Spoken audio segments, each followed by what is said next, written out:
Hello. I already screwed it up.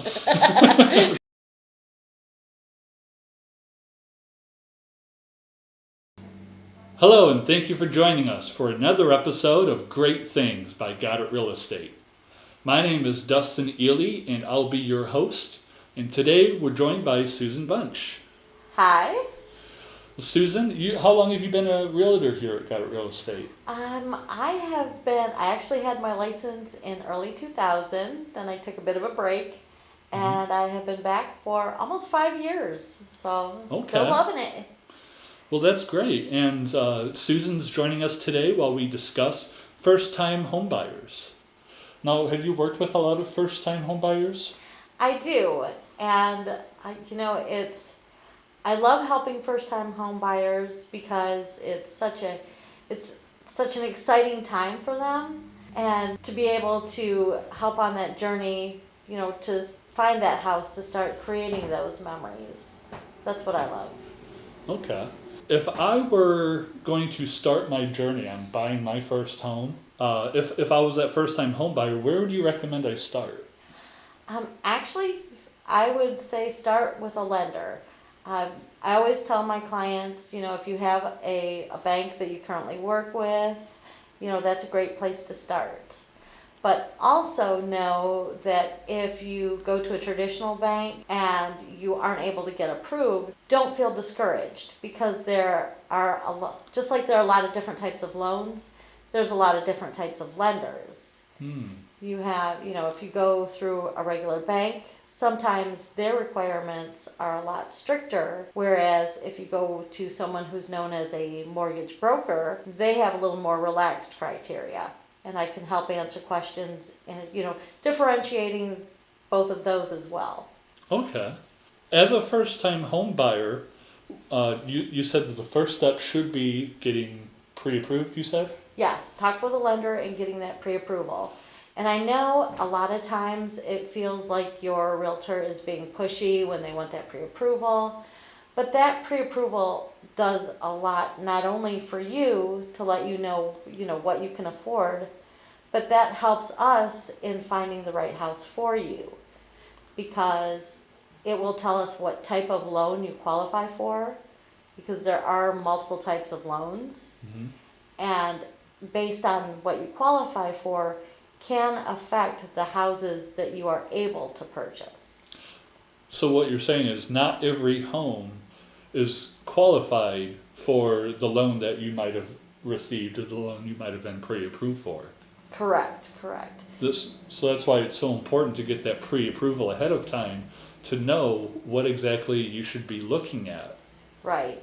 And another thing, a lot of times a first-time home buyer will go into it thinking, well, I can buy a cheaper house and I can do the work. Unfortunately, if you go with an FHA loan, which is probably one of the most popular programs for first-time home buyers, that fixer-up house isn't going to qualify for an FHA loan. Okay. Just because you're a first-time home buyer doesn't mean you're always FHA. FHA is probably the most popular program for first-time home buyers, simply because it requires a lot lower down payment than a typical conventional loan will. So what mistakes have you seen some first-time home buyers make that you can share with other first-time buyers so that they can avoid that? One thing is, a lot of times, especially as a first-time home buyer, you may have friends who are getting into the real estate business. And obviously we want to help our friends. We want to support our friends.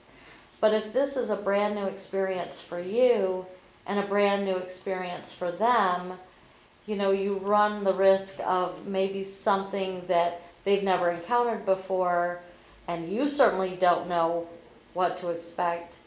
And that can be a risk. Okay. Are there any Michigan or federal programs that can help first-time home buyers? Oh, absolutely. One of them we already talked about a little bit is FHA. That is the Federal Housing Authority. That's obviously a federal program, as well as RD, which is Rural Development, also a federal program. VA for anyone who's been in the military, active or retired or discharged. You can qualify for VA loans. And then Michigan has what we call MISHDA loans, which actually is a down payment assistance program. There's a few requirements with MISHDA. They actually will look at income of everyone in the house. So if you have an adult child living with you, they're going to take that into consideration, even though they're not on the loan. Each of the loan types has its own little quirks and requirements. So a good agent should be able to kind of talk you through those, as well as your lender. But a lot of times your agent may be easier to get a hold of than your lender. That's important. You definitely want to have people that are available when you have questions. So if you're unsure, you should get with your agent and your lender and figure out what options are available for you. Yeah. Now, talk to your lender and get that pre-approval, get that loan determination, and that way, we're not wasting your time and seeing you fall in love with a house that you're not going to be able to get. Nobody wants that. Nobody wins in that situation. So knowing what you can qualify for helps us put you in the right house. And it also shows sellers that you're serious. Exactly. If you're a seller and you have two offers in front of you and they're the exact same offer, and one of them has that pre-approval letter that says, my lender says I'm good to go, and one doesn't, if it was you, which would you pick? Yeah, exactly. One of the things now, especially with COVID, within our office, the policy is we can't show houses without pre-approvals. And that's pretty much standard across the board. We see that a lot in agent remarks. People want those pre-approvals because people are looking to limit the amount of people going through their houses. Mm-hmm. So having that pre-approval is almost required for a lot of companies. Okay. What advice would you give first-time homebuyers on their search for the search for their first home?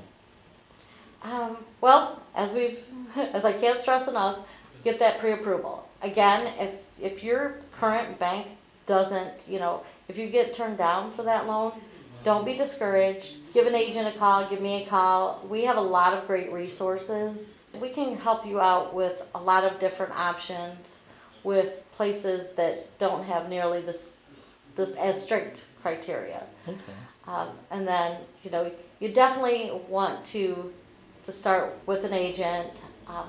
In the market we have today, by the time you find that house on one of the websites, there's a good possibility that house already has an offer on it.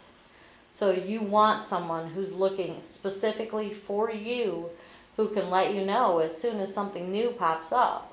And having that agent working and looking specifically for what you're looking for is going to be huge, just because things are hitting the market and getting sold so quickly. So right now, the current market conditions are a hurdle for any buyer, not just first-time buyers. How has the current market conditions changed the way that you've seen people searching for homes? Well, again, having an agent that you're working with, there's a lot more of that now for just that reason. People are finding, by the time they see that house online and they make that phone call, there's already multiple offers on properties. It's just the way the market is right now. Right now, there is such a limit on houses that are available for sale that people are jumping on what they can find. And what are some things that you've done to help other first-time homebuyers with getting started? One of the first things is I like to sit down and kind of go over the process, to go over those different loan types, go over what you can expect based on what you're qualified for.